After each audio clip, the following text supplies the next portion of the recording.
जय हिंद दोस्तों, मैं कुणाल आपका स्वागत करता हूं। ये हमारे प्राचीन इतिहास के सीरीज का तीसरा वीडियो है और आज का टॉपिक है सिंधु घाटी की सभ्यता, जिसे इंग्लिश में इंडस वैली सिविलाइजेशन कहते हैं। आज हम लोग सिंधु घाटी की सभ्यता का पहले भाग का अध्ययन करेंगे, यानी कि पार्ट 1 का अध्ययन करेंगे। तो सिंधु घाटी सभ्यता में प्रवेश करने से पहले थोड़ा सा हम लोग पीछे से जाकर थोड़ा सा रिवीजन कर लेते हैं। इससे इतिहास बोध हमारा बेहतर होगा और लिंक स्थापित करने में भी बेहतरी होगा। तो आइए समझते हैं पीछे हम लोगों ने क्या क्या पढ़ा था।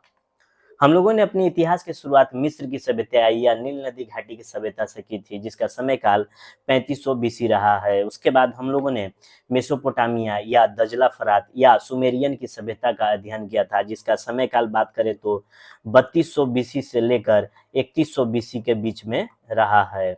ठीक है, तो ये थोड़ा सा हम लोगों ने पीछे से थोड़ा सा जाकर रिवीजन कर लिया कि क्या क्या अब तक हम लोगों ने पढ़ लिए थे। तो अगर थोड़ा सा मैप पे फिर से रिवीजन करें तो हम देखते हैं कि ये जो हमारा ये रहा अपना मेसोपोटामिया की सभ्यता, ये रहा। जैसे ही हम लोग अफ्रीका में प्रवेश करते हैं, एशिया खत्म होते ही अफ्रीका की शुरुआत होती है।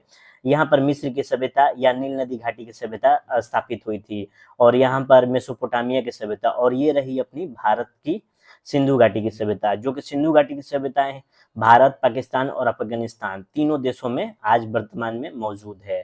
तो ये देखिए, इन तीनों सभ्यताओं का भौगोलिक दूरी कितनी आसपास ही है, यानी कि दो सभ्यताएं एशिया महादेश का है, जिसमें मेसोपोटामिया की सभ्यता और ये अपना सिंधु घाटी की सभ्यता एशिया महादेश का, वहीं पर अफ्रीकी महादेश में मिस्र की सभ्यता विकसित हुई थी। तो इन दोनों सभ्यताओं का प्रत्यक्ष या अप्रत्यक्ष रूप से सिंधु घाटी सभ्यता से संबंध था।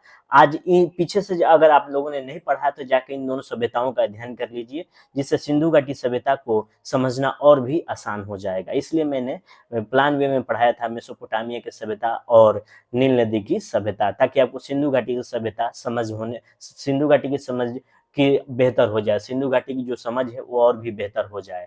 तो आइए हम लोग थोड़ा सा प्रवेश करते हैं सिंधु घाटी की सभ्यता में, लेकिन उससे पहले थोड़ा सा एक बार और अपने इतिहास बोध को और भी गहरा करते हैं, जिसमें सबसे पहले देखेंगे कि हम लोगों ने मिस्र की सभ्यता से अपनी लेक्चर की शुरुआत की थी। तो मिस्र की सभ्यता का अगर टाइमिंग हम लोग देखते हैं तो क्या है भाई, 3500 बीसी। ठीक है, 3500 बीसी। उसके बाद मेसोपोटामिया की सभ्यता, मेसोपोटामिया की सभ्यता, इसका समय काल था 3200 से लेकर 3100 बीसी। ठीक है, और अब आज हम लोग सिंधु घाटी सभ्यता का अध्ययन करेंगे, सिंधु घाटी की सभ्यता। ठीक है, अगर इसका समय काल को हम लोग देखें तो ये हो जाएगा आपका 2300 से लेकर 1750 बीसी। ये सर्वमान है, हालांकि इसमें मतभेद भी है, अलग अलग इतिहासकारों ने इसको अलग अलग समय दिया है, इसको हम लोग समझेंगे थोड़ी देर में। तो इन तीन चीजों को माइंड में रखिएगा। अगर आप लोगों ने सिंधु घाटी सभ्यता से पहले मेसोपोटामिया और मिस्र की सभ्यता का अध्ययन किया है तो आपके लिए सिंधु घाटी की सभ्यता समझना और भी आसान हो जाएगा। ठीक है, अगर नहीं पढ़े तो पीछे से जाकर रिविजन कर लीजिए। ठीक है, तो आइए हम लोग शुरुआत करते हैं सिंधु घाटी की सभ्यता से अपने लेक्चर को। सिंधु घाटी सभ्यता को हम लोग हड़प्पा की सभ्यता के नाम से भी जानते हैं। किस नाम से जानते हैं? हड़प्पा के। तो क्यों है ये आगे चल के देखेंगे। हड़प्पा की सभ्यता के नाम से भी जानते हैं। अगर हम लोग बात करें तो इतिहास पढ़ने का मतलब हम समय को पढ़ रहे हैं। अगर हम लोग इतिहास पढ़ रहे हैं तो यानी कि हम लोग अपने समय को पढ़ रहे हैं। किसी खास समय में समाज, धर्म, कला, संस्कृति और राजनीति कैसी रही है, इसे ही हम लोग इतिहास कहते हैं।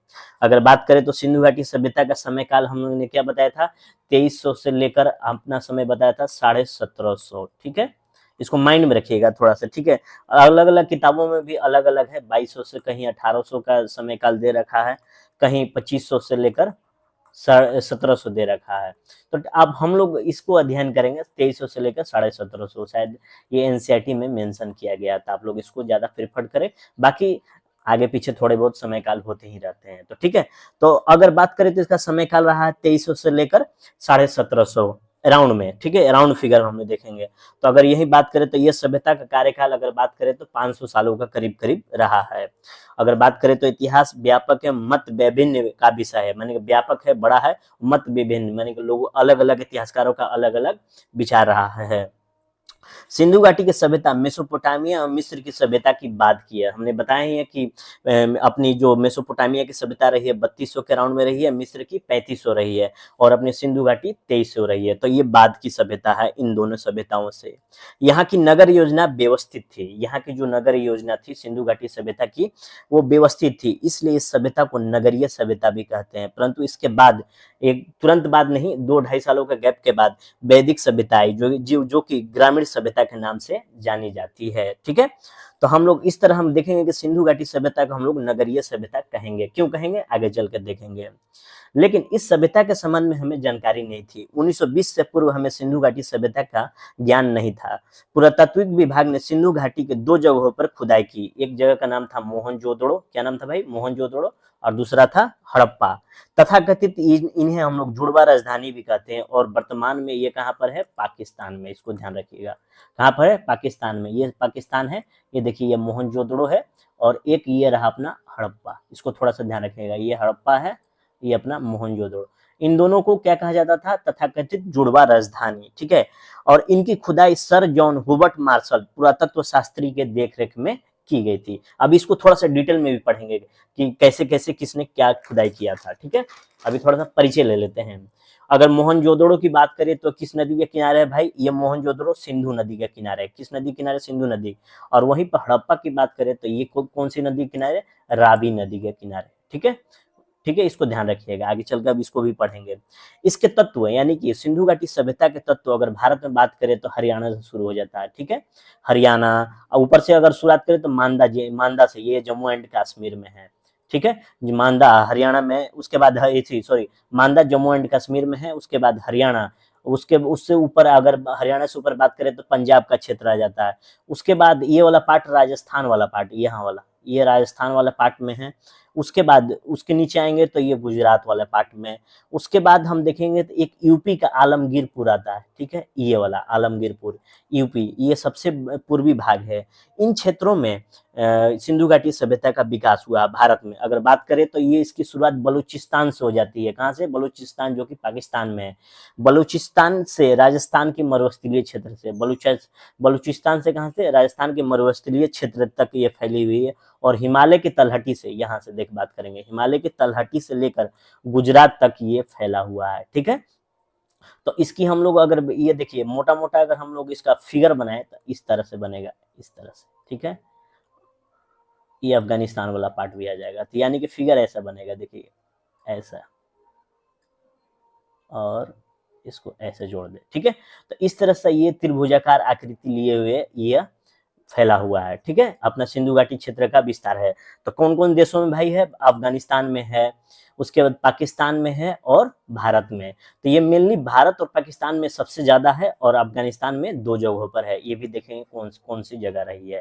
तो इसका तत्व हरियाणा, पंजाब, राजस्थान, पश्चिमी उत्तर प्रदेश, गुजरात, ठीक है ना, इन जगहों पे फैला हुआ है। इसकी में बलूचिस्तान से राजस्थान के मरुस्थलीय क्षेत्र तक और हिमालय के तलहटी से गुजरात तक फैला हुआ है। इसके बाद देखते हैं कि अब इसकी खोज किसने की, कैसे कैसे की, इसको थोड़ा सा हम लोग समझते हैं। हालांकि अभी थोड़ा सा रिवीजन हम लोगों ने कर लिया था।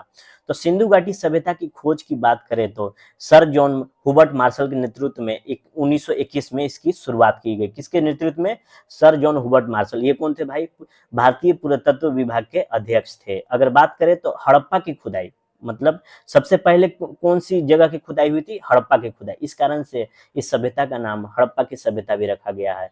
और ये किसके नेतृत्व में खुदाई की गई थी, तो राय बहादुर दयाराम साहनी, इसको ध्यान रखिएगा। उसके बाद मोहनजोदड़ो की खुदाई की गई और इनका नाम है, ये इनके और खुदने वाले बात करें, इनके किसके नेतृत्व में इसकी खुदाई की गई थी, तो राखलदास बनर्जी के नेतृत्व में इसकी खुदाई की गई थी मोहनजोदड़ो की। अगर काल की बात करें तो अभी हमने बताया कि सिंधु घाटी सभ्यता का कार्यकाल 2300 से लेकर 1750 माना गया है। ठीक है, लेकिन जब सर जॉन हुबर्ट मार्शल, जो कि भारतीय पुरातत्व विभाग के अध्यक्ष रहे हैं, उनके अनुसार समय काल रहा है 3250 से लेकर 2750 के बीच में। लेकिन एक पद्धति आती है कार्बन 14 की पद्धति वो ऐसी पद्धति है जो जीवाश्म जो होते हैं उनका एज का पता करता है, जो जीवाश्म जिसके अंदर मौजूद रहता है उनकी आयु का पता लगाता है। ये कार्बन 14 की पद्धति है, इसको ध्यान रखिएगा, ये प्रीलिम्स से पूछे जाते हैं। और ये डीपी अग्रवाल इनके मान्यता को पुख्ता करते हैं। डीपी अग्रवाल के अनुसार कार्बन 14 पद्धति के अनुसार सिंधु घाटी सभ्यता का समय काल 2300 से लेकर 1750 बीसी के बीच में रहा है, और यही एनसीईआरटी में मेंशन है, आप लोग इसको ध्यान में रखेंगे। ठीक है, उसके बाद देखते हैं कि सिंधु घाटी सभ्यता के अलग अलग नाम दिए गए हैं। तो नामकरण में क्या क्या हुआ है इसको थोड़ा सा समझते हैं। तो इसे सिंधु घाटी की सभ्यता कहा जाता है। क्यों भाई सिंधु सभ्यता क्यों कहा जाता है? क्योंकि इसके जितने भी स्थल शुरुआत में जो मिले थे सिंधु नदी और उसकी सहायक नदी के किनारे मिले हुए हैं, लेकिन कुछ समय के बाद और खुदाई की गई और धीरे धीरे और स्थल का खोज किया जाने लगा। तो इस सभ्यता को सिंधु सरस्वती सभ्यता भी कहा जाने लगा, क्योंकि स्थल जो है कुछ स्थल सरस्वती नदी के किनारे भी हमें दिखाई दिए हैं। उसके बाद इस सभ्यता का नामकरण के पीछे एक और था, हड़प्पा सभ्यता। इस सभ्यता को हड़प्पा सभ्यता के नाम से भी जानते हैं, क्योंकि सबसे पहले यही खुदाई की गई थी और सबसे पहला स्थल यही था हड़प्पा, इसलिए इस सभ्यता को हड़प्पा सभ्यता भी कहते हैं।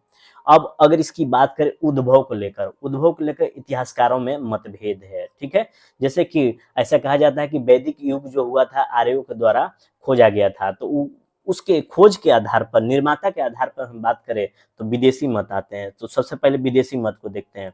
विदेशी मत कहते हैं कि सुमेरियन की सभ्यता से इस सभ्यता का विकास हुआ। हम लोगों ने पीछे जाकर पढ़ा ही था, उस दौरान मैंने बताया था मेसोपोटामिया की सभ्यता के दौरान कि कुछ लोगों का मानना है कि सिंधु घाटी सभ्यता का विकास सुमेरियन की सभ्यता से हुआ है। इसमें मानने वालों में मार्शल थे, व्हीलर थे, चाइल्ड थे, डीडी कोसंबी थे। ये कहा करते थे कि दोनों सभ्यताओं में बहुत ज्यादा साम्यता थी। हमने पीछे पढ़ाया था, आप लोग नहीं पढ़े तो पीछे जाके पढ़ लीजिए, इसलिए मैं बार बार कह रहा हूँ कि दोनों जगहों पर व्यापार के साक्ष्य मिले हैं, दोनों जगहों पर एक दूसरे के सील और मुहरें मिली हुई है। ठीक है, व्यापार के साक्ष्य हैं, भाषाई समानता, इस आधार पर ये कहते थे कि सुमेरियन की सभ्यता का ही देन है सिंधु घाटी सभ्यता का, क्योंकि सुमेरियन की सभ्यता का समय काल 3200 के अराउंड में रहा है, वहीं पर 2300 के अराउंड में सिंधु घाटी सभ्यता का विकास हुआ है। इस तरह सुमेरियन की सभ्यता आगे वहां के लोग आकर यहाँ सिंधु घाटी में बस गए। ये विदेशी मत था, लेकिन स्थानीय मत में राखालदास बनर्जी ये कहते थे कि सिंधु घाटी सभ्यता का विकास द्रविड़ के द्वारा हुआ था, और यही सर्वमान्य मान्य है, इसको ध्यान रखिएगा।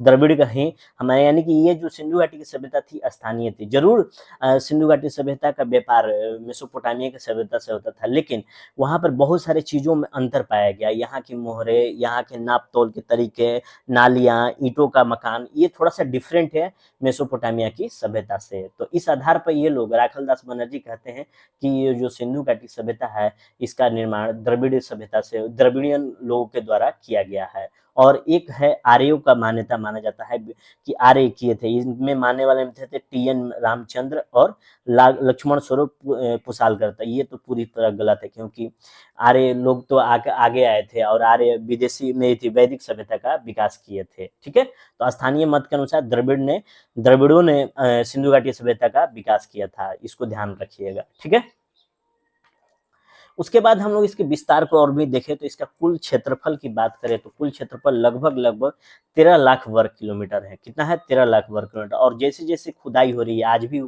चल रही है, नए नए जगह मिल रहे हैं, तो इसकी मात्रा में वृद्धि होती जा रही है, इसके क्षेत्रफल में वृद्धि होती जा रही है। और कुछ लोग कह रहे हैं कि 15 लाख वर्ग किलोमीटर के आसपास फैल गई है। तो आप लोग ध्यान रखिए कि इसका कुल क्षेत्रफल एनसीईआरटी में 13 लाख वर्ग किलोमीटर के अराउंड में दिया हुआ है। और ये जो दो सभ्यता थी, ये मेसोपोटामिया और मिस्र, इन दोनों सभ्यताओं को अगर मिला भी देना तो ये अपनी सिंधु घाटी की सभ्यता इन दोनों सभ्यताओं से बड़ी थी। ठीक है ना, इन दोनों मिस्र और मेसोपोटामिया का जो क्षेत्रफल था, इन दोनों को अगर जोड़ भी दे तो सिंधु घाटी सभ्यता से छोटी भी होती है। तो सिंधु घाटी सभ्यता देखिए कितनी बड़े क्षेत्र में फैली हुई, देखिए यहाँ से यहाँ तक, देख रहे हैं। ठीक है, तो इसमें कुल स्थलों की संख्या अभी 1500 अभी खोजा गया, और अभी भी 1500 के बाद में अभी भी खोजे जा रहे हैं, यानी कि टू बी कंटिन्यू है। इसमें और भी नए नए स्थलों की खोज हो रही है। और भारत में सबसे ज्यादा स्थल पाए गए हैं 900।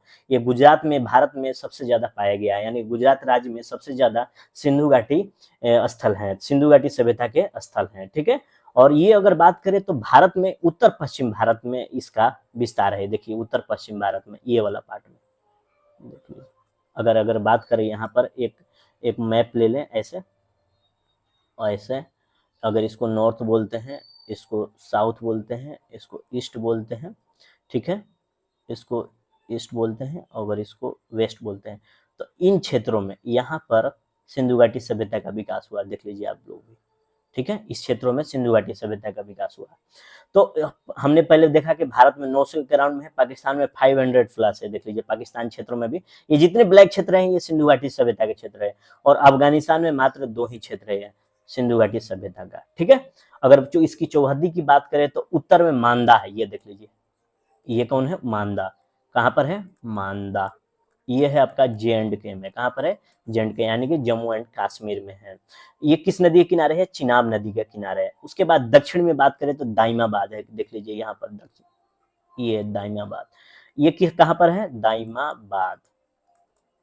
मैप के थ्रू आपको समझाया जा रहा था, आपको और भी बेहतर ढंग से समझ में आए। ये गोदावरी नदी के सहायक नदी के किनारे बसा हुआ है दाइमाबाद, ये महाराष्ट्र में है। कहाँ पर है, महाराष्ट्र में है। उसके बाद इसका पूर्व में आलमगीरपुर है, कहाँ पर है, आलमगीरपुर। ये कहाँ पर है, आलमगीरपुर, आलमगीरपुर। ये कहाँ भाई है, यूपी में, इसको ध्यान रखिएगा। और उसके बाद पश्चिम में सुतका गेडोर है। पश्चिम में कौन सा है, सुतका गेडोर, ये वाला पश्चिम में, ठीक है, सुतका गेडोर। ये पाकिस्तान बलूचिस्तान में है, ठीक है, कहाँ पर है, बलूचिस्तान में। और किस नदी के किनारे है, दास्क नदी के किनारे। वहीं पर ये जो आलमगीरपुर है, हिंडन नदी के किनारे पश्चिमी यूपी में मौजूद है, ठीक है, इसको ध्यान रखिएगा, आलमगीरपुर, ठीक है। इसका विस्तार ये हुआ। फिर उसके बाद इसके और विस्तार की बात करें तो अफगानिस्तान में हमने बताया कि 2 क्षेत्र है। अफगानिस्तान में कौन कौन क्षेत्र है, सोर्तोगोई और मुंडी काक और सोर्तोगोई, इसको ध्यान में रखिएगा, मस्ट है, पूछा जा सकता है, क्योंकि 2 ही है। अगर वही बात करें पाकिस्तान में, अब इसकी विस्तार को थोड़ा सा अब डिटेल में बढ़ते हैं कि कौन कौन से कहाँ क्या किया था। तो अगर बात करें कि पाकिस्तान में, ठीक है, वेस्ट पंजाब, सिंध और बलूचिस्तान में इसका विस्तार किया गया है, ठीक है। लेकिन एक थोड़ा सा एक पीछे जाके एक चीज और हम लोग थोड़ा सा देख लें, एक सेकेंड। अब एक चीज, एक लाइनें यहाँ पे थी, उसको थोड़ा सा समझ लेते हैं, उसके बाद आगे बढ़ते हैं, ठीक है। हमने बताया कि यह नगरीय सभ्यता थी, नगरीय सभ्यता थी, और ये कांस्य युगीन सभ्यता थी, और आद्य ऐतिहासिक सभ्यता थी। तो इसको तीनों वर्ड को हम लोग समझते हैं कि क्या थी। नगरीय सभ्यता तो हम लोगों ने समझ लिया कि नगरीय सभ्यता में ये क्या थी, ठीक है, इसको थोड़ा सा इरेज कर ले। अब हम समझते हैं कि ये कैसी थी, कांस्य युगीन सभ्यता थी, कांस्य युगीन, इसको थोड़ा सा समझते हैं। कांस्य युगीन का मतलब क्या हो गया कि सबसे पहले धातु की खोज कौन की गई थी, सबसे पहला धातु अपना कौन था, तांबा। तांबा, अगर तांबा को अगर टीन में मिला देते हैं, टीन में मिला देते हैं तो कांसा बन जाता है, ठीक है। तो तांबा का जिस एज में प्रयोग किया गया उसे हम लोग ताम्र युग कहते हैं, लोहा का युग लौह युग कहते हैं। तो उसी तरह इस सिंधु घाटी सभ्यता में कांसे का प्रयोग किया गया था, इसलिए इसे कांस्य युगीन सभ्यता कहते हैं। और तांबा और टीना का कॉम्बिनेशन से कांसा का निर्माण होता है, इसको भी ध्यान में रखिएगा, इसलिए इसे कांस्य युगीन सभ्यता भी कहते हैं। उसके बाद एक टर्म आया था आद्य ऐतिहासिक, ऐतिहासिक, ठीक है। तो आदि ऐतिहासिक सभ्यता का मतलब क्या हो गया, यानी कि अब 3 वर्ड को समझते हैं। पहले प्राग, सबसे पहले होता है प्राग ऐतिहासिक सभ्यता। तो प्राग ऐतिहासिक सभ्यता उसको कहते हैं जिसमें लिखा नहीं गया हो, ठीक है, लिखा नहीं गया तो पढ़ने का तो कुछ चांस ही नहीं है, ठीक है। उसके बाद आता है आद्य ऐतिहासिक। आद्य ऐतिहासिक में क्या हुआ कि लिखा तो जरूर गया है, कुछ ना कुछ लिखने की लिपि तो जरूर मौजूद है, लेकिन उसको पढ़ा नहीं गया है। और वो रहता है एक होता है इतिहास, ठीक है। तो इतिहास में क्या होता है, लिखा गया है और उसको पढ़ा भी गया है। तो ये जो सिंधु घाटी की सभ्यता थी आद्य ऐतिहासिक थे, इसकी लिपि मौजूद थी, लेकिन अभी तक उसका डिसाइफर नहीं हो पाया, यानी कि हम लोग उसको पढ़ नहीं पाए हैं। तो ये आद्य ऐतिहासिक सभ्यता थी। आपको समझ में आया, हमने बताया कि कांस्य युगीन क्यों है और आद्य ऐतिहासिक क्यों है, ठीक है। तो अब हम लोग इसके थोड़ा से विस्तार को अब देखते हैं। तो हम लोगों ने थोड़ा सा यहाँ पर देखा था मैप पर, अब देखते हैं कि देश वाइज कौन कौन से में कहाँ कहाँ स्थल है। तो हम लोगों ने अफगानिस्तान अभी देख लिया, अब पाकिस्तान से देखते हैं। तो पाकिस्तान में मेनली पश्चिमी पंजाब, सिंध और बलूचिस्तान के क्षेत्रों में सिंधु घाटी सभ्यता का विस्तार है। भारत में भी पंजाब है और पाकिस्तान में भी पंजाब है। बंटवारे के बाद जो अपना पंजाब था, ये जो पूर्वी पंजाब हो गया, ईस्ट पंजाब, ये भारत में रह गया। और ये एक और पंजाब पाकिस्तान में है, पश्चिमी पंजाब, ये कहाँ पर है, पाकिस्तान में, ठीक है। तो इन पश्चिमी पंजाब में, वेस्ट पंजाब में, सिंध में और बलूचिस्तान में सिंधु घाटी सभ्यता के स्थल पाए गए हैं। इसमें प्रमुख स्थलों की बात करें तो पंजाब में ही, पंजाब के क्षेत्रों में हड़प्पा क्षेत्र है जो कि मोंटगोमरी क्षेत्र में आज मौजूद है। ये किस नदी के किनारे है, रावी नदी के किनारे में। इसके खोजकर्ता कौन है, दयाराम साहनी, ठीक है, 1921 में। और मुख्य बिंदुओं की बात करें तो यहाँ की खुदाई से नगर निर्माण योजना का पता चलता है, तथा सभ्यता के अन्य पहलुओं के विषय में जानकारियां मिलती है। इसके अलावा यहाँ पर अन्न भंडार बहुत ही महत्वपूर्ण है, अन्न भंडार, कांस्य दर्पण, R37 कब्रिस्तान और श्रमिकों का आवास। एक चीज आप लोग ध्यान रखिए कि सिंधु घाटी सभ्यता में जो शव होते थे उनको दफनाया भी जाता था और जलाया भी जाता था। तो यहाँ कब्रिस्तान मिले हैं, तो यानी कि हड़प्पा में लोगों को दफनाया जाता था, ठीक है, और जलाया कहाँ जाता था, अगली स्लाइड में बताता हूँ। तो यहाँ पे मुख्य बिंदु के रूप में देखें तो यहाँ ध्यान रखिएगा, तो हड़प्पा में अन्न भंडार बहुत महत्वपूर्ण है, कांस्य दर्पण, R37 कब्रिस्तान और श्रमिकों का आवास मिले हैं। ये कहाँ पर है, पंजाब के हड़प्पा में, ठीक है। ये पंजाब कौन से पंजाब की बात हो रही है, पाकिस्तान की, ठीक है। उसके बाद देखते हैं प्रमुख स्थलों में एक अगला अपना है मोहनजोदड़ो। हड़प्पा ये एक बार थोड़ा सा देख लीजिए, ये हड़प्पा वाला क्षेत्र, ठीक है। अगला है अपना मोहनजोदड़ो, ठीक है। प्रमुख स्थलों में मोहनजोदड़ो का शाब्दिक अर्थ होता है मुर्दों का टीला, ठीक है। क्या होता है, शाब्दिक अर्थ क्या होता है, मुर्दों का टीला। यह पाकिस्तान के सिंध प्रदेश के लरकाना जिले में सिंधु नदी के तट पर है। किस नदी के तट पे है, सिंधु नदी के तट पर। अभी हम लोग देखेंगे कि सिंधु नदी के तट पर पाकिस्तान में ही 3 अपने स्थल पाए जाएंगे। तो सबसे पहला स्थल कौन था, मोहनजोदड़ो, इसको ध्यान रखिएगा, ठीक है, इसको ध्यान रखिएगा। कहाँ पर है ये, सिंधु नदी के तट पर। जो हड़प्पा था पंजाब में था, ठीक है, पाकिस्तान के पंजाब में। ये जो मोहनजोदड़ो है सिंध प्रदेश में है और सिंधु नदी के दाहिने तट पर है। सिंधु नदी अगर बह रही है तो उसके दाहिने तट पर है। और इसके खोजकर्ता है राखाल दास बनर्जी, राखाल दास बनर्जी जिनका ये इस स्थल की खोज 1922 में हुई थी। अगर मुख्य बिंदुओं की बात करें तो यहाँ पर ग्रेट बाथ मिला, विशाल स्नानागार मिला है, कांस्य मूर्तियां मिली है जो कि नग्न है, पुरोहित की मूर्ति मिली है, महाविद्यालय, एक श्रृंगी, पशु की मुद्राएं, ये सब सारी चीजें मिली है। इन सब चीजों का जो पिक्चर है आगे चल के मैं दिखाऊंगा, अभी थोड़ा सा आप लोग इंतजार करिए। देखिए ये सारी चीजें मैंने पहले से ही आप लोगों के लिए रख रखी है, तो आप लोगों के लिए ये सारी व्यवस्थाएं मैंने कर रखी है। तो आप लोग थोड़ा सा धैर्य बनाए रखिए, और जैसे जैसे ये स्थल आपके दिमाग में बैठते जाएंगे वो फोटोज भी आगे स्लाइड में मिलते जाएंगे और आपके दिमाग में चीजें बैठती जाएगी। तो ये मोहनजोदड़ो हुआ, और ये सिंधु नदी घाटी के दाहिने तट पर है। तो हड़प्पा और मोहनजोदड़ो हमने बताया था कि तथाकथित जुड़वा राजधानियां थी। सबसे पहला स्थल खुदाई में हड़प्पा था, ठीक है, दूसरा कौन था, मोहनजोदड़ो, ठीक है। उसके बाद देखते हैं कि प्रमुख स्थलों में चनहुदड़ो आता है। कौन आता है, चनहुदड़ो। ये भी सिंध प्रदेश में सिंधु नदी के दाहिने तट पे, सॉरी बाएं तट पर है, ठीक है। तो ये देखिए चनहुदड़ो है, ये मोहनजोदड़ो, दोनों किस नदी के है, सिंधु नदी के। तो ये दाहिने, ये सॉरी ये बाएं तट पर है और ये मोहनजोदड़ो दाहिने तट पर है। ये सिंधु घाटी सभ्यता का सबसे बड़ा स्थल है चनहुदड़ो, ठीक है। ये सिंधु घाटी सभ्यता का सबसे बड़ा स्थल है। और नहीं भाई, एक सेकंड,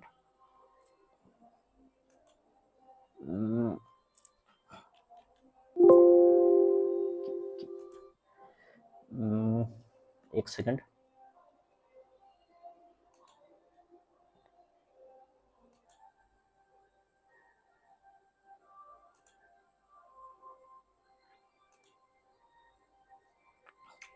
ठीक है। तो आगे थोड़ा सा स्लाइड में मिस्टेक हो गया था, उसको मैं सुधारने के लिए स्टॉप कर दिया था। तो इसमें हम लोग थोड़ा सा ध्यान रखेंगे कि ये जो मोहनजोदड़ो है सिंधु घाटी सभ्यता का सबसे बड़ा स्थल है, ना कि चनहुदड़ो है। ये यहाँ पर मैंने यहाँ थोड़ा सा गलती लिखा गया है, चनहुदड़ो नहीं है, इसको आप लोग काट दीजिएगा, ठीक है, आपको माइंड में नहीं रखना है। तो सिंधु घाटी सभ्यता का सबसे बड़ा स्थल की बात करें, सिंधु घाटी पूरे सिंधु घाटी सभ्यता का, तो मोहनजोदड़ो है। क्या नाम है, मोहनजोदड़ो। अगर भारत में बात करें तो भारत में सबसे बड़ा सिंधु घाटी सभ्यता का है राखीगढ़ी, इसको ध्यान में रखिएगा, इसको थोड़ा ध्यान में रखिएगा। तो ये जो है चनहुदड़ो, ये गलत है, ठीक है, इसको थोड़ा सा माइंड में रखिएगा। ये चंद्रहुद्रो सबसे बड़ा स्थल ना है, कौन सा सबसे बड़ा स्थल है, मोहनजोदड़ो। और भारत में सिंधु घाटी सभ्यता का सबसे बड़ा स्थल है राखीगढ़ी। ओवरऑल है मोहनजोदड़ो, इसको थोड़ा सा माइंड में रखिएगा, ठीक है। ये सिंधु नदी के बाएं तट पर स्थित है। खोजकर्ता रहे हैं इसके अर्नेस्ट मैके मजूमदार। इसकी मुख्य बिंदुओं की बात करें तो यहाँ पक्की ईंटों से निर्मित भवन एवं मनके बनाने कारखाने मिले हैं। कंघा, लिपस्टिक, काजल, पाउडर, ये सारी चीजें मिली है चंद्रहुद्रो में, ठीक है। इसको थोड़ा ध्यान रखिएगा, ये रहा ये वाला पार्ट, चंद्रहुद्रो वाला पार्ट, ठीक है। इसको थोड़ा सा माइंड में रखिएगा, ठीक है। यहाँ से क्या क्या मिला, मनके का कारखाना, कंघा, लिपस्टिक, काजल, पाउडर, टीसी। और अन्य स्थलों की बात करें तो यहाँ पर एक और अन्य स्थलों की बात, कोट दीजिए, ध्यान रखिएगा, ये भी सिंधु प्रदेश में सिंधु नदी के किनारे है। तो सिंधु नदी के किनारे 3 स्थल हैं, मोहनजोदड़ो, चंद्रहुद्रो और एक है कोट दीजी। ये तीनों एक ही जगह पर है, ध्यान रखिएगा। सिंधु नदी के किनारे ये तीनों हैं, ठीक है। उसके बाद बलूचिस्तान का एक क्षेत्र आता है। बलूचिस्तान पाकिस्तान में ही पड़ता है। यहाँ पर सुतका गेडोर, डाबरकोट और बालाकोट, इन 3 जगहों पर, इसको ध्यान रखिएगा। ये 3 और अन्य जगह है जो पाकिस्तान में सिंधु घाटी सभ्यता के स्थल पाए गए हैं, डाबरकोट और बालाकोट। बालाकोट पर हम लोगों ने अभी सर्जिकल स्ट्राइक किया था कुछ दिन पहले, ठीक है, इसको ध्यान में रखिएगा। उसके बाद हम लोगों ने अफगानिस्तान और पाकिस्तान देखने के बाद भारत में प्रवेश करते हैं कि कौन कौन सी जगह पर भारत में स्थल पाए गए हैं। तो भारत में हमने बताया था कि उत्तर पश्चिम भारत में इसके स्थल पाए गए हैं। तो इसमें जम्मू कश्मीर से हमारी शुरुआत होती है, मांदा से, ठीक है। उसके बाद पंजाब, उसके नीचे आएंगे तो पंजाब आ जाएगा, उसके बाद हरियाणा, उसके बाद राजस्थान, उसके बाद गुजरात, महाराष्ट्र, ठीक है, पश्चिमी उत्तर प्रदेश, ये सारी चीज जगह पर सिंधु घाटी सभ्यता के स्थल पाए गए हैं। तो हम लोग इसकी शुरुआत करेंगे पंजाब के रोपड़ से, ठीक है, पंजाब के रोपड़ से, जिसे हम लोग रूपनगर के नाम से भी जानते हैं, ठीक है। ये जो है आज वर्तमान में, और अगर बात करें तो ये किस नदी किनारे है, सतलज नदी के किनारे, और इसके खोजकर्ता हैं यगदत्त शर्मा। और मुख्य बिंदुओं की बात करें तो यहाँ पर तांबे के कुल्हाड़ी पाई गई है। और इसके और अन्य स्थलों की बात करें तो पंजाब में संघोल एक है, पंजाब में एक संघोल है, वहां भी सिंधु घाटी सभ्यता के स्थल पाए गए हैं। तो इसको थोड़ा सा ध्यान में रखिएगा, रोपड़ पंजाब में, इसको एकदम ध्यान रखिएगा। अभी वर्तमान में रूपनगर है, ये रहा रोपड़, ठीक है, इसको ध्यान में रखिएगा। पंजाब का ये क्षेत्र हो गया जहां पर रोपड़ और संगोल में सिंधु घाटी के स्थल पाए गए हैं। उसके बाद हरियाणा देखते हैं, इंपॉर्टेंट है ये राखीगढ़ी। ये किस जिले में है, अभी वर्तमान में हिसार में है। और हमने बताया कि भारत में सबसे बड़ा स्थल कौन सा है, राखीगढ़ी है। सिंधु घाटी का सबसे बड़ा स्थल आपका मिलेगा मोहनजोदड़ो, लेकिन भारत में सिंधु घाटी सभ्यता का सबसे बड़ा स्थल है राखीगढ़ी, इसको मस्ट ध्यान रखना, ठीक है। राखीगढ़ी है, ठीक है, यही हरियाणा वाला पार्ट में, इस पार्ट में राखीगढ़ी मिल जाएगा आपको, ठीक है। यहाँ पर नाम इसका मेंशन नहीं किया गया है। इसके बाद ये किस नदी के किनारे है, घग्गर के किनारे है। और इसके खोज करता है सूरजभान। और यहाँ पर मुख्य बिंदुओं की बात करें तो यहाँ पर ताम उपकरण पाए गए हैं। और हरियाणा में ही अन्य सिंधु घाटी के स्थलों की बात करें तो भगवानपुर मिला है, भगवानपुर देख लीजिए, यहाँ पर भगवानपुरा है, भगवानपुर मैंने बोला भगवानपुरा है। इसके अलावा एक बनावली एक जगह हरियाणा में ही, ये देखिए, इसको ध्यान रखिएगा, ये ठीक है, बनवाली है, बनवाली है। तो ये भी हिसार डिस्ट्रिक्ट में है। और किस नदी के किनारे है, सरस्वती नदी के किनारे। और यहाँ से मिट्टी के हल पाए गए हैं टेराकोटा के। टेराकोटा उसे कहते हैं जो मिट्टी को पकाकर बनाया जाता है, ठीक है। तो यहाँ से बनावली है या बनवाली, दोनों में से आप देख लीजिए, बनावली लिखा हुआ है, ठीक है। और भगवानपुरा है, इसको माइंड में रखिएगा, ठीक है। ये देखिए भगवानपुरा और बनावली, अलग अलग किताबों में अलग अलग नाम दिए हैं, तो आप मिला जुला नाम है, आप लोग कुछ भी लिखिएगा चलेगा, ठीक है, माइंड में इतना रखना है, ठीक है। उसके बाद हम लोग देखते हैं अगले स्लाइड में। अब राजस्थान के क्षेत्रों में देखते हैं कि कहाँ पर सिंधु घाटी सभ्यता के स्थल थे। तो इसमें सबसे महत्वपूर्ण है कालीबंगा, जो कि हनुमानगढ़ में है। कालीबंगा कहाँ पर है, हनुमानगढ़ में, देख लीजिए कालीबंगा, ठीक है। और ये कहाँ पर है, घग्गर नदी के किनारे। और इसके खोज करता है अमलानंद घोष। और इसमें मुख्य बिंदुओं की बात करें तो यहाँ पर जूते हुए खेत के साक्ष्य मिले हैं, अग्निकुंड हवन मिले हैं, चूड़िया मिली है, बंगा, आप लोग देख रहे हैं, बंगा, बंग, काली काली काली चूड़िया, ठीक है। तो यहाँ पर चूड़िया मिली हुई है। और यहाँ पर भूकंप के साक्ष्य मिले, बहुत इंपॉर्टेंट है, इसको माइंड में रखिएगा।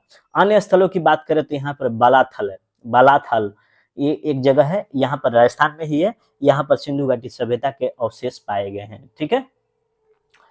अब आगे देखते हैं प्रमुख स्थलों में गुजरात। ये भारत में सबसे अधिक सिंधु घाटी सभ्यता के स्थल यहीं पर पाए गए हैं, गुजरात में। और इसमें एक है लोथल, लोथल अहमदाबाद डिस्ट्रिक्ट में है।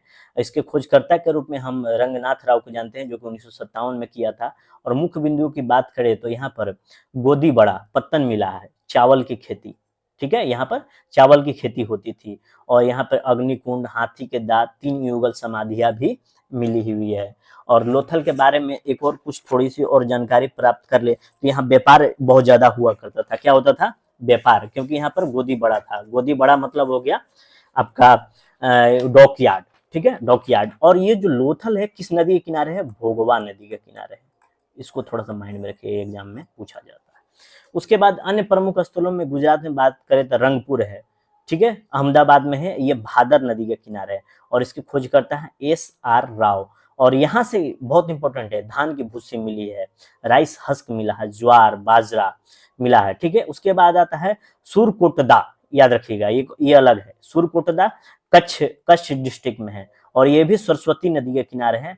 यहाँ से कलश सौधान मिले हैं, घोड़े की हड्डियां मिली है, याद रखिएगा। सिंधु घाटी सभ्यता के लोग घोड़े से परिचित नहीं थे, लेकिन यहाँ पर घोड़े की हड्डियां मिली हुई है, ठीक है। ये कच्छ डिस्ट्रिक्ट में है, ठीक है। कच्छ वाला एरिया में, अगर यहाँ पर मान लीजिए कच्छ डिस्ट्रिक्ट में है ये, तो ये मान के चलिए समुद्र के किनारे है, ठीक है। समुद्र के किनारे होने से क्या होता था कि ईरान से मान लिया कोई व्यापारी आ गया, चाहे कहीं से भी व्यापारी आए, तो घोड़े उड़े से आ गए होते, तो यहाँ पर थोड़े बहुत एक दो थोड़े से घोड़े के हिस्से मिले हुए हैं। तो इसलिए एक जगह ऐसा है सिंधु घाटी सभ्यता में जहाँ पर घोड़े का अवशेष मिले हैं, सुरकोटदा, याद रखिएगा, सुरकोटदा यहाँ से मिला हुआ है, जो कि सरस्वती नदी के किनारे है, जो वर्तमान में कच्छ में है, ठीक है। सौधान मिले हैं, घोड़े की हड्डियां मिली है। बाकी आप लोग अगर पूछे कि सिंधु घाटी की सभ्यता के लोग क्या घोड़े से परिचित थे, तो बिल्कुल परिचित नहीं थे, ठीक है। और पूरी तरह नहीं, मैं तो आंशिक रूप से थोड़ा बहुत यहाँ परिचित है, लेकिन अन्य चीजों में बात करें तो वो परिचित नहीं थे। उसके बाद घोड़े की हड्डी और तराजू यहाँ से मिला हुआ है। उसके बाद यहाँ पर धौलावीरा आता है, जो कि लूनी नदी के किनारे है। किस नदी के किनारे है? लूनी नदी के। और 3 खंडों में यह विभाजित है। अन्य जो भी शहर हैं सिंधु घाटी सभ्यता के, वो 2 खंडों में विभाजित है, जबकि ये धौलावीरा है 3 खंडों में विभाजित है। ये पूछा जा चुका है, धौलावीरा 3 खंडों में विभाजित है। और यहाँ पर व्यवस्थित नालियों का प्रबंध है, व्यवस्थित सुव्यवस्थित नालियों का प्रबंध है।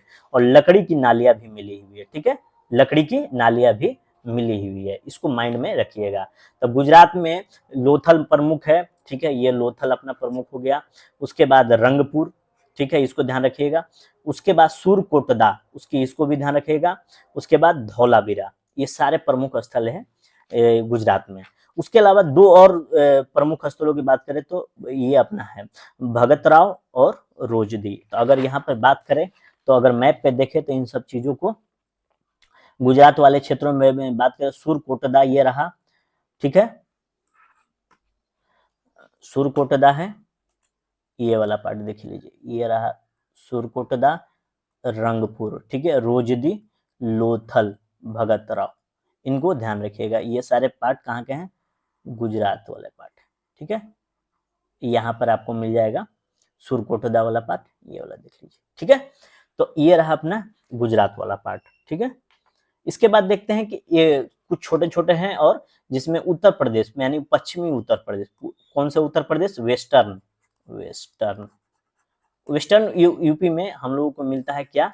सिंधु घाटी के स्थल। और ये जगह है आलमगीरपुर, ये रहा आलमगीरपुर, देख लीजिए, ठीक है, हिंडन नदी के किनारे है। और सिंधु घाटी सभ्यता के सबसे पूर्वी भाग के रूप में जाना जाता है। इसके अलावा संगौली और बड़गांव अवस्थित है यहीं पर, ठीक है। इसके बाद प्रमुख स्थलों की बात करें तो दाइमाबाद, ये देखिए दाइमाबाद, ये रहा, ये कहाँ पर है? ये दाइमाबाद आपका है महाराष्ट्र में, ठीक है, गोदावरी नदी और उसके सहायक नदी के आसपास में, अहमदनगर जिला में। तो ये रहा सारे के सारे पाकिस्तान, अफगानिस्तान और भारत में सिंधु घाटी के स्थल। अगर थोड़ा सा अगर बात करें तो यहाँ से अगर फिगर के रूप में हम लोग देखें तो ये रहा अपना विशाल अन्न भंडार, कहाँ पाया गया था? इसको ध्यान रखिएगा, हड़प्पा में पाया गया था, इसको पूरा ध्यान रखिएगा, ठीक है। उसके बाद हम लोग ग्रेट बाथ, विशाल स्नानागार, मोहनजोदड़ो में मोहन शब्द आता है, इसको ध्यान रखिएगा। और मोहन स्नान करेगा, तो कहाँ पर है?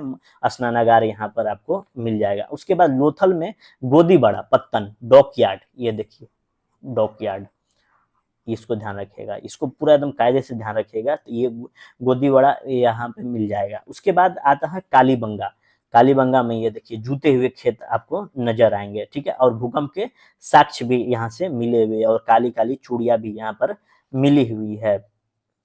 उसके बाद देखते हैं राखी गढ़ी। ये राखी गढ़ी एरिया है, ठीक है। ये भारत में स्थित सबसे बड़ा स्थल था, फिर से मैं दोहरा देता हूँ चीजों को।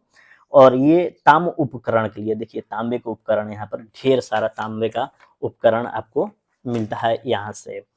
उसके बाद हम लोग देखते हैं कि यहाँ पर बहुत सारे मोती एवं आभूषण की विशेषताएं भी मिली है। और कहाँ मिली है? चनहुदड़ो में बात करेंगे।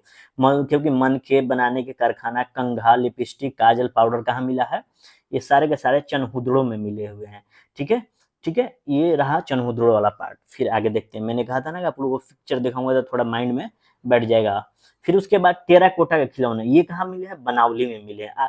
टेराकोटा उसको बोलते हैं जो आग में पकाया जाता है। तो ये टेराकोटे के खिलौने कहाँ मिले हैं? बनावली में मिले हैं, जो कि हिसार में है, जो कि हरियाणा में है वर्तमान में बात करें तो, ठीक है। ये सारे मिट्टी के बर्तन, ये सब उधर ही मिले हुए हैं। उसके बाद बात करें कि तराजू। तराजू जो था हम लोग को मिला था सुरकोटदा में, जो कि गुजरात में था, जहां से घोड़े के हड्डी के अवशेष मिले हुए हैं। तो ये रहा अपना सिंधु घाटी सभ्यता का भाग 1, जहां से हम लोगों ने परिचय लिया। कल हम लोग इसकी नगरीय सभ्यता, उसके बाद हम लोग क्यों कहते हैं इसको समझेंगे, फिर उसके बाद राजनीतिक व्यवस्था को इसको देखेंगे, फिर उसके बाद हम लोग इसके सामाजिक, धर्म, कला, संस्कृति वाले पाठ पर नजर दौड़ाएंगे। तो ये हम लोगों का आज का लेक्चर रहा, ठीक है। तो आज के लेक्चर में हम लोगों ने अपनी सिंधु घाटी सभ्यता का पहला भाग पढ़ा, थोड़ा सा पीछे से जाकर रिवीजन किया कि मिस्र की सभ्यता का और मेसोपोटामिया की सभ्यता से क्या संबंध था, थोड़ा मैप पे भी नजर दौड़ा लिया। उसके बाद हम लोगों ने समझा था कि आद्य ऐतिहासिक और कांस्ययुगीन सभ्यता इसको क्यों कहते हैं, ये भी समझ लिया था। उसके बाद परिचय लिया था कि ये कहाँ कहाँ स्थित है, कौन कौन से राज्य में स्थित है, कौन कौन से देश में स्थित है। तो इसकी शुरुआत हम लोगों ने देखा था कि खोजकर्ता कौन रहे हैं, इसके काल विभाजन को देखा था, इसके नामकरण को देखा था। उसके बाद इसके क्षेत्रफल को देखा था कि विस्तार कहाँ कहाँ है। तो इसकी शुरुआत हम लोगों ने अफगानिस्तान से की थी, उसके बाद पाकिस्तान के क्षेत्रों को देखा था, उसके बाद भारत के क्षेत्रों को देखा था। चनहुदड़ो को फिर से आप लोगों को ध्यान रखिएगा, ये सिंधु घाटी सभ्यता का सबसे बड़ा स्थल नहीं है। भारत में सिंधु घाटी सभ्यता का सबसे बड़ा स्थल राखीगढ़ी है, ठीक है। और सिंधु घाटी सभ्यता का सब पूरे ऑल ओवर हिंदुस्तान, पाकिस्तान और अफगानिस्तान तीनों में सबसे बड़ा स्थल मोहनजोदड़ो है। फिर उसके बाद हम लोगों ने अलग अलग देखा था कि भारत में कौन कौन सी जगह पर कौन कौन से स्थल विकसित हुए हैं। उसके बाद लास्ट में हम लोगों ने फोटोज देखे थे कि कौन कौन से स्थलों पर क्या क्या अवशेष पाए गए हैं, ठीक है। तो आज भर इतना ही रखते हैं, आज भर के लिए इतना ही है। कल हम लोग इसके सेकंड पार्ट का अध्ययन करते हैं, ठीक है। आज भर के लिए इतना ही। आपके सभी के लिए धन्यवाद, नमस्कार, जय हिंद।